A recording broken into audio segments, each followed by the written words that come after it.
Stay free with me, Russell Brand. Graham Hancock, hero, Egyptologist, man who set his camera at an interesting angle. Graham, thank you for joining us. I'm so happy to see your face again. Hello, Russell. Good to be with you. It's so kind of you to come. We're going to dedicate the rest of the show to you and your ego. Firstly, congratulations on your new 8-part docuseries, Ancient Apocalypse, on Netflix. It's a fantastic success. I've not seen it yet because the Crown's on and I had to get through the Crown, had to get through the heritage porn. But the next thing is Ancient Apocalypse, because I've been a fan of yours since I was 16 years old. Are you happy with how the show is being received? And does this, to you, is this a kind of a watershed where you're entering into the mainstream, and does it seem a triumph after years of being denounced, decried and slandered? I don't think I'm entering into the mainstream. I don't think it's a triumph. I tried to make a good show within the limitations of what's possible with television. I'm pleased that a lot of people seem to like it. And I'm unsurprised that a lot of archaeologists don't like it. Why'd you sound all jaded for? Like, why'd you sound all jaded? You've had a lovely show on Netflix. It's #2 here in the UK, if you care about charts. And It's a brilliant show. I saw you, of course, on Rogan with Randall Carlson talking about it. And I love watching you debate. I really enjoy your work. I enjoy the way that you invite imagination into the room, the way that you use your spirituality, the way that you don't codify archaeology to the point where it only becomes accessible to elites. I think you do such fantastic work. But it sounds to me that you seem a little disheartened. Is it simply that you need a cuddle, or is there something more nefarious at play? Everybody needs a cuddle. Everybody needs a cuddle. I suppose the disheartening thing is the reaction of archaeologists to this whole story. See, from my point of view, let's call it mainstream archaeology, like mainstream media. Mainstream archaeology is the story that it tells us, the narrative that it presents about the human past, is the dominant narrative in our society today. We almost take it in with our mother's milk. Everything that we're taught in school is based upon it. Everything that we're taught in university is based upon it. And all I'm trying to do really is to provide some counterbalance to that dominant narrative. And so there are a lot of complaints that I don't include a lot of archaeologists criticizing my story in the series. But I think that's unnecessary because they are the dominant narrative. And this is just a small attempt to provide an alternative narrative, to say there are some anomalies in prehistory which are not explained by the mainstream, which don't fit into the picture they paint. And to say what I think those suggest to me. I do detest being called a pseudoscientist and a pseudo-archaeologist because I'm not an archaeologist or a scientist, and I make that very clear in the series. I'm just a reporter. I'm reporting from my point of view. I'm giving my case, and I hope that will provide a bit of an antidote to the dominant case that's presented by archaeology. Graham, and if I may add, I'm trying to do it sensibly. There's a lot of really quite lunatic approaches to the human past, and I think they've been a disservice because they play into the mainstream narrative by being so foolish. They allow that narrative to dominate. So if my series is popular and if a lot of people are engaging with it, then I think that's a good thing, and I'm very happy about it. And I do need a cuddle, of course. Yes, well, a cuddle will occur as soon as it's geographically possible. Imagine on contemporary civilization, on contemporary education, and on the contemporary imagination by foreclosing on the possibility of advanced civilizations. And I'll add to this, is because often I'm a fan of your content and I watch it a lot. And when you talk about Göbekli Tepe, I know I'm not saying it right, or like many other significant monolithic sites, like, are they? They're not as good as, like, I don't know, the Shard or the Empire State Building. You know, like, they are just made out of rocks. And so why is it that you're... So there's a few questions. One, what changes about our presumptions around civilization, progressivism, and our sort of our presumed telos that humankind now is the best that it's ever been? What changes if we consider submerged narratives? And also, what is it in particular that is so impressive about some of the monolithic structures that you celebrate?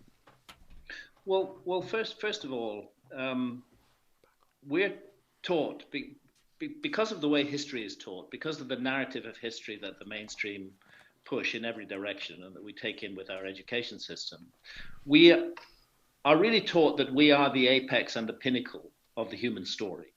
That it's all been about us, that there were cavemen, and then there were hunter-gatherers, and then there were the civilizations, and it's all been a steady, straight line, evolutionary so-called progress up to us today. And I think that makes us feel very self-satisfied, very contented, and unnecessarily secure about the future of our own civilization. What I hope raising questions about the possibility of a lost civilization will do is first of all encourage people to be curious about the past, not just to accept what the so-called experts tell them, and secondly to realize that maybe we're not the apex and the pinnacle of the human story. Maybe there's been many rises and falls.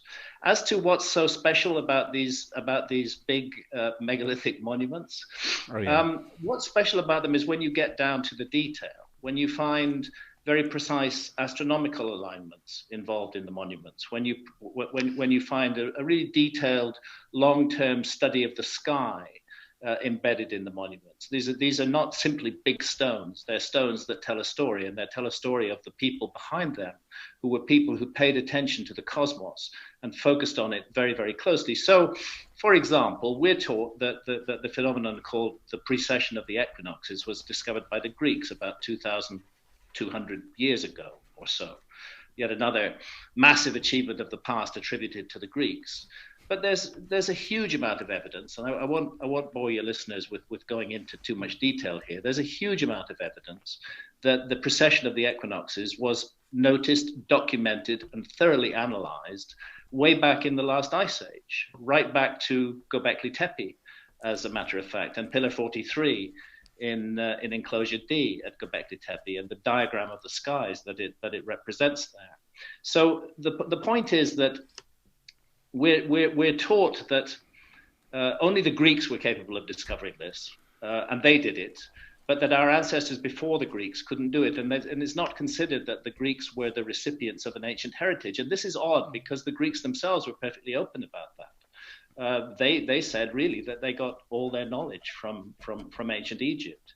And yet we're sort of fascinated with attributing so many cultural advances to the Greeks. I'm not talking about a lost civilization that built space rockets or had cell phones or drove motor cars or made plastic. What I am talking about is the underestimation of our ancestors and the possibility of a forgotten episode, which is an episode that was way ahead of its time according to the conventional narrative. I'm challenging the conventional narrative. I'm presenting facts and information which are not explained by that narrative. And I hope that this will, first of all, encourage people to take a real curious interest in the past rather than simply accept what they've been told. And secondly, that it might cause us to reconsider our own apex predator role. It seems that sometimes you allude to, even in your answer then, to the notion that perhaps we could access information in means not covered by rational materialism and the enhancement of the senses through various instruments of magnification. I.e., that if you could have astronomical knowledge without the telescope or even the ability to track patterns, accurately over centuries, that either there could be contact with a more advanced species or access to information and knowledge without going via material examination and experimentation. Is it a coincidence, therefore, Mr. Hancock, that you are also interested in ayahuasca and DMT and methods of psychic exploration? And do you see there as being a corollary between these laboratories of the psyche and potential other alternative systems of knowledge? Yeah, sure. Again, I think this is a problem with the mainstream scientific narrative, that regarding ourselves as the apex and the pinnacle of the human story, we regard our technology as this wonderful genius thing. And of course, there are many genius things about our technology, but it may not be the only route to know stuff. There may be other ways to know stuff. I'm really interested in the work of Rupert Sheldrake. I don't know if you've ever had Rupert on your show. Yes, we know Rupert and Merlin. We know all the Sheldrakes. I've been round his house. All the Sheldrake. There's not you. I've never met a Sheldrake I don't love. Me too. And the point is that the mainstream scientific narrative will say there is no such thing as telepathy. It's impossible to move objects with your mind. But Rupert has certainly done a massive amount of research which documents the possibility that there is telepathy. Mainstream narrative will tell you that we live one life and that's all. We're these accidents of chemistry and biology. We die and that's the end. But there's a huge amount of evidence for reincarnation and for people having past lives and perhaps future lives as well. And I just think this needs to be taken into account rather than sneeringly dismissed by the mainstream. And again, because the mainstream narrative is so dominant, when I talk about this, all I'm trying to do is restore some balance to the debate. And it's interesting when I talk, and actually, I mean, in my books, I talk about telepathy and telekinesis in a very minor way. I mean, you're talking about a page or two across hundreds or even thousands of pages. But when mainstream scientists attack my work, they cherry pick that and say, oh, Hancock believes in telepathy. And by the way, he takes drugs as well. And if we regard ayahuasca as a drug. So this is a way that's used to simply and lazily, in an incredibly idle way, just dismiss me. I think the experiences in altered states of consciousness that dimethyltryptamine, DMT, which is the active ingredient of ayahuasca itself, psilocybin mushrooms, I think these experiences in altered states of consciousness are very important for people to have. These substances are non-addictive, and they open up they open up a vision of the universe which is very different from the one that we're taught in school. And I don't think anybody should leave this life. This would be my recommendation. I don't think anybody should leave this life without having had a number of experiences of deeply altered states of consciousness. I'm not talking about recreational drugs like cocaine. I've never taken cocaine myself. It seems to, from what I hear, it sounds like a noisy, meaningless conversation in a bar. But the change in perspective that the psychedelics bring, I think, is very important. And that's why, at last, mainstream science is catching up with this, and we are recognizing that psychedelics can be healing medicines, that they can bring healing to people with post-traumatic stress disorder, that they can bring healing to people who fear death, because suddenly the new perspective that arises is death is nothing to fear. It's just the next stage in our adventure. It's just the next part of our journey. People who are deeply depressed and locked in a very narrow frame and just can't escape from it, psychedelics will often break them out of that frame, especially if done in a supervised way with people around who know what they're doing and who know what they're talking about. So I think these are important medicines. I have to brace myself every time I take ayahuasca. It's not fun. It's not recreation. It's hard work. And then the next bit of the hard work is, okay, you learn stuff about yourself. These medicines will thrust your baggage at you in a very forceful and very dramatic way. They'll show you the hurt and the pain that you've caused during the course of your life. And they will give you the opportunity to adjust that. Yes, you can't go back and fix past mistakes, but you don't have to repeat them in the future. Often we just don't see our own mistakes because we're so rushed and living through daily life. But psychedelics will offer the opportunity to see our own mistakes. So all in all, I think these are very valuable for getting a different perspective on our own lives and on the world we live in. even within what we're terming mainstream academia, there has been a kind of reckoning in the form of post-structuralism, and in particular in the work of Foucault, to address even the subject of history from a different perspective. But there appear to be certain fields where there hasn't been a similar reckoning.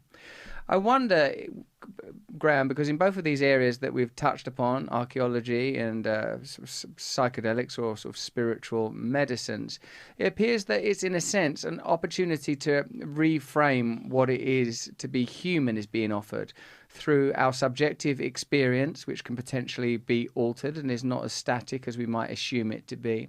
And in terms of archaeology, the sort of shared collective experience of our kind may not be what we've assumed it to be. So it seems that in both these disciplines, what we're ultimately dealing with is power and dominion, and an unwillingness to alter the framing, because an adaptation of that framing may mean compromises in the realm of power, and what we might consider it is to be a human being. Power is definitely involved in this, if I may come in at that point. Please. Because the plain fact of the matter is that the discipline of archaeology claims total power over the human past. I can't help it. I've been looking at some of the Twitter threads about my series that archaeologists have been posting, and they're saying, don't watch this. Give it a double thumbs down. Don't allow Netflix to make another season with this guy. They appear to regard themselves as the sole arbiters of the human past. And they seem to despise the general public and don't feel that the general public can make up their mind that my views are somehow so dangerous that the general public will be polluted and might lose faith in the mainstream archaeological narrative. So it is definitely about power. Archaeologists are those in our society who hold the keys to our past. They're the only ones we're supposed to listen to. Power, there's no doubt that power is involved. Perhaps power is involved in every aspect of human behavior. I don't know. But wherever power becomes dominant and claims monopoly and asks people not to listen and to shut up and pay no attention, I think that needs to be challenged. Graham, I want you to hit us with the undeniables. Like, say we're in an argument now with one of these old fuddy-duddy gatekeeper archaeologists. What are the most, like our top 5, explain that, you bastard, bits of archaeology? Like, I know there's that underwater road. I know there's, hold on, I'm going to say it correctly, Göbekli Tepe. Shit, I said it wrong. Göbekli Tepe. I know there's Göbekli Tepe. I would say, if I had one of them... If I get one of them archaeologists, I'd grip him by his tweed jacket, him or her or they, I'd grip them by their tweed jacket and I'd say, take me to Göbekli Tepe now, you bastard. Well, Göbekli Tepe is a problem, and it is something that needs to be brought into the argument, precisely because until Göbekli Tepe was excavated and studied, it was the dominant mainstream view that there could be no such thing as megalithic architecture before 6,000 years ago, because you needed a settled civilization with agriculture generating surpluses and allowing experts to emerge, architects, engineers, and so on, to have a big megalithic site with precise astronomical alignments being put up. But Göbekli Tepe is 7,000 years older than Stonehenge. And it seems to come out of nowhere, and it's really problematic. And then we find that the people around Göbekli Tepe were entirely hunter-gatherers when they began to build this site. And that in the 1,000 years that the site was used, they transformed from being hunter-gatherers into agriculturalists. And what I suggest is that rather than suggesting that a group of hunter-gatherers simply woke up one morning magically equipped to create the largest megalithic site on Earth 7,000 years before Stonehenge, that we're a species with amnesia and that there's a forgotten episode in the human story, and that what we're looking at is a transfer of technology from the survivors of a civilization that got destroyed in the cataclysm that we know occurred at the end of the last ice age. Other points I think are very important. I mentioned precession. This is a wobble on the axis of the Earth. Because the Earth is the viewing platform from which we observe the stars, it changes the positions and orientations of the stars in the sky. There's compelling evidence that knowledge goes way back into the Stone Age. It's present in cave art. There's a fantastic book by Giorgio de Santillana and Hertha von Deschen. They were both professors of the history of science. Giorgio was professor of history of science at MIT, Hertha von Deschen at the University of Frankfurt, called Hamlet's Mill. And this book investigates ancient knowledge of precession, and it's completely ignored by archaeologists, even though it does emanate from mainstream scientists themselves. So the knowledge of this rather obscure and difficult to observe astronomical phenomenon, encoded in myths and traditions, going back into the deepest past, I think that's another one that archaeology is failing to get to grips with. Ancient maps.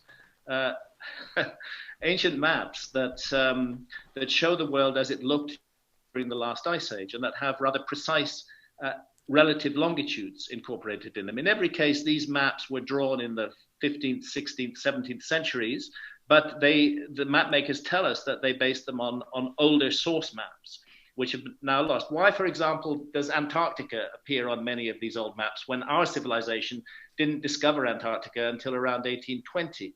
And it's shown just a bit larger than it is today, as it was during the last ice age. The relative longitudes in these maps is important, because longitude is a problem that our civilization didn't crack until the mid 18th century. So I think these are important issues as well. And then I agree with you that big stones in themselves don't say much, but when you go to a place like Sacsayhuaman in Cusco in Peru, and you see the incredible way that these massive blocks of stone are interlocked together like a kind of jigsaw puzzle, it really defies imagination as to how this was done. And I cannot accept that it was just a couple of guys grinding away at the stones and making them all fit together in that way. I think we have I don't think it's fully explained by the mainstream at all. So there have been a series of cataclysmic events that have caused us to lose not only civilization and a different type of technology, a different type of perception, but our awareness even of ourselves. And I suppose there's this piety and presumptuousness that accompanies not only your arch enemies over there in archaeology, that every time we talk about you get so riled up, Graham.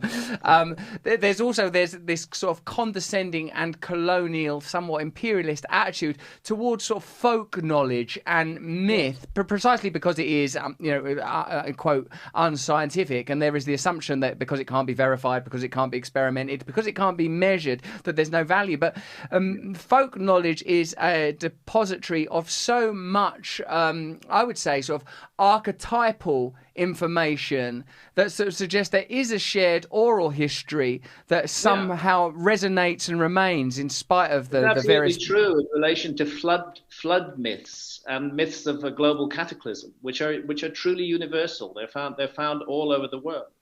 And in every case, archaeologists dismiss and ignore them and don't believe that they're true testimony of a global cataclysm. And this is a problem, because there definitely was a global cataclysm, and it's relatively recent. It's 12,800 years ago. It's the beginning of an epoch called the Younger Dryas. Now, there's still a lot of argument about why that cataclysm happened.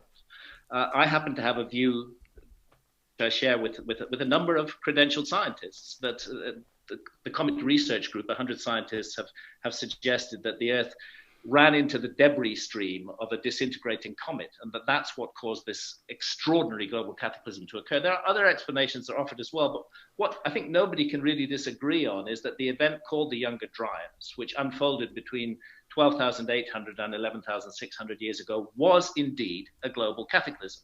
A sudden plunge in global temperatures, a huge rise in sea level, the complete extinction of the megafauna of the Ice Age, evidence that human population went through a bottleneck at that point. There was a global cataclysm, and we really are not smart to try and present a narrative about our story that doesn't take cataclysmic events into account, and particularly when they're recent. I mean, who gives a fuck about the dinosaurs 67 or 66 million years ago? But 12,800 years ago, that's in our time. That's in the human time frame. And it was a big cataclysm, and nobody disputes that. No geologist would say, oh, the Younger Dryas was just a minor event. It was a major event. We can argue about what caused it, but the nature of it is there. And it's there right at the Younger Dryas ends 11,600 years ago. Massive rise in sea levels, global temperatures shoot up, and then suddenly, weirdly, civilization emerges. I think it was a reboot of civilization, not just a sort of automatic invention of civilization. That's why I think we've lost a big part of our story. And I may not be right, but I hope that people will consider that possibility and explore it.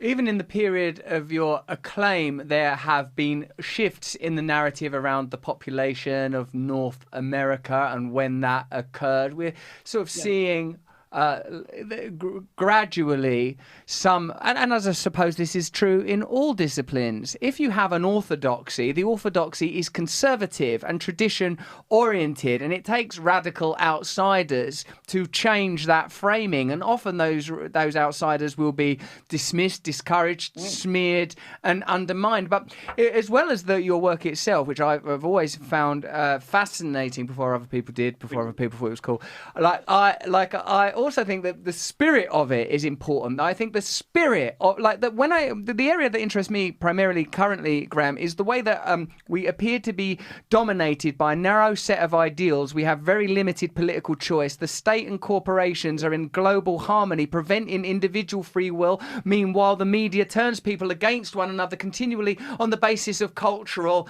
identity. Yeah. And I feel that without a kind of the birth of a new ideology, something that can liberate and unify us simultaneously, where we can begin to again accept that people are different from one another, that humans may live in many different ways, and I consider the idea that humanity has been around longer, that there have been different iterations of civilization, that life is abundant and present elsewhere in the cosmos, that we can radically alter civilization. I consider that to be as important as anything else. We live in a dry, drab time with dry, drab, numb, dumb ideas continually dominating our contemporary narratives, and this sort of dearth of imagination contributes to that we're not able to explore our own psyche, we're not able to explore our own culture. And some of the things that excite me when I hear you, why not do more exploration in the rainforest? Why not do more exploration in the desert? Why not intrepidly and authentically and with integrity investigate our past? And it's because the notion of conservatism, it expands beyond your discipline and field of expertise, albeit in a non-traditional and non-conventional experiential expertise that you've acquired. And I feel that this spirit is vital and important. Hey Graham, I really want to go and dig around in sort of some of them sort of megalithic sites, and I want to have a little nose about. I want to go to the pyramids. If I go to the pyramids, how do I not just have some boring tourist experience? How do I get right in there and be allowed to do stuff that's interesting and off key? Well, it's very difficult. I myself was banned from filming in Egypt for my series because a senior Egyptologist who advises the Egyptian government told them not to let Hancock in. Back in the old days, for me, the early 90s, late 80s, when I was first exploring the pyramids, it was a much freer place. I climbed the Great Pyramid 5 times, 3 times illegally, and it was possible to do that. But today, it's not possible. It's not possible to do that. It's very difficult to get an alternative narrative when you go to Egypt. I do know a number of people who are in the sort of guiding field in Egypt who are offering an alternative narrative, but by and large, it's the mainstream narrative that's given. So the only answer is go there. Do what you can. Often you'll find the Great Pyramid closed. You'll certainly not be able to climb it. Do what you can. Use your mind. Use your imagination. Look at these things. Try and figure out how they were made and what they all amount to. And then pay attention to ancient Egyptian civilization itself. A civilization that put its best minds to work for 3,000 years on the mystery of what happens to us after death. This was a deep inquiry that the ancient Egyptians went into, and I think we have to have enormous respect for them, and we have to also have respect for what they said about their past, that their past goes back much further than the beginnings of historical Egypt to a time that they called Zep Tepi the first time, and there are a lot of astronomical reasons why we can pin that down to the Younger Dryas period. It seems with the false markers of technology and medicine in particular and areas of communication, we can see evident and observable progress and therefore mistakenly believe that progress has been unilateral, that we are continuing to improve and that we are, as you describe it, apex predators astride all history. But potentially there are unexplored lineages, neurological and historical, archaeological and botanical, areas of reality as yet unrealized. And we're regressing, Russell, not progressing. This civilization is on a downward path. It feels like that. It feels like decline. Even like the symbols are telling you that. Decaying presidents, decaying systems. It feels like that. Awful leadership. And again, this huge trust that we put in experts. so that we don't think out anything for ourselves. There's a whole range of problems. The ethic that you were talking about it earlier, that our sole purpose on this planet is to produce and consume, that we define ourselves by our possessions. What a limited picture of the human creature this is, and how our majestic potential is just being narrowed down into a very limited place. Yes, we need change in this. If this civilization is going to survive at all, it looks to me like a civilization that's going to implode. And what will be, regardless of whether there's going to be some further collisions with comet fragments, our civilization is dooming itself. And those who survive will be the meek of the earth. It will be the hunter-gatherers. It will be the people who know how to survive, which the vast majority of people in our so-called advanced civilization haven't got a clue about, because we're all dependent on other people's expertise in order to survive. I think we're a very fragile civilization. The hatred and fear and suspicion that's being deliberately manipulated in the world today, and this one-sided focus on production and consumption, it's a very bad path to tread. We need to explore radical new alternatives. We can no longer settle for the dominant and dominator narratives, either politically or historically. Graham, I always enjoy talking to you. You give me so much cause for optimism, both in your work, but also in your incredible spirit. Where are you? When might I see you again, flesh to flesh? Forgive that image. Well, right now I'm in Cambridge, Massachusetts. And we're going to spend Thanksgiving with my son and daughter-in-law and our 2 grandchildren here in Cambridge, Massachusetts. And then we'll be back in England, my wife Santa and I, on the 3rd of December. It would be lovely to see you again, Russell. I will be here, and I'll ask the producer to connect us, as a matter of fact, so that, because I would like to see you over Christmas. Perhaps we'll wander around some monolithic sites, and I'll say that they're not jazzy enough, and there's not good enough masonry, and you'll explain that they're aligned with constellations beyond the reach of our kind. Thank you so much, Graham. Thanks for your time and your expertise, and for all your work, and congratulations on your series. And the next time I see an archaeologist, I'm just going to kick them right in the balls. And I'll say, that's from Graham Hancock, you killjoy. Russell, thank you for having me on your show. I really appreciate it. It's really great to talk to you again. See you soon. Love to your family, Graham. Take care, mate. Bye-bye. Thank you. Be well. Watch entire episodes on demand for free at rumble.com/Russell Brand.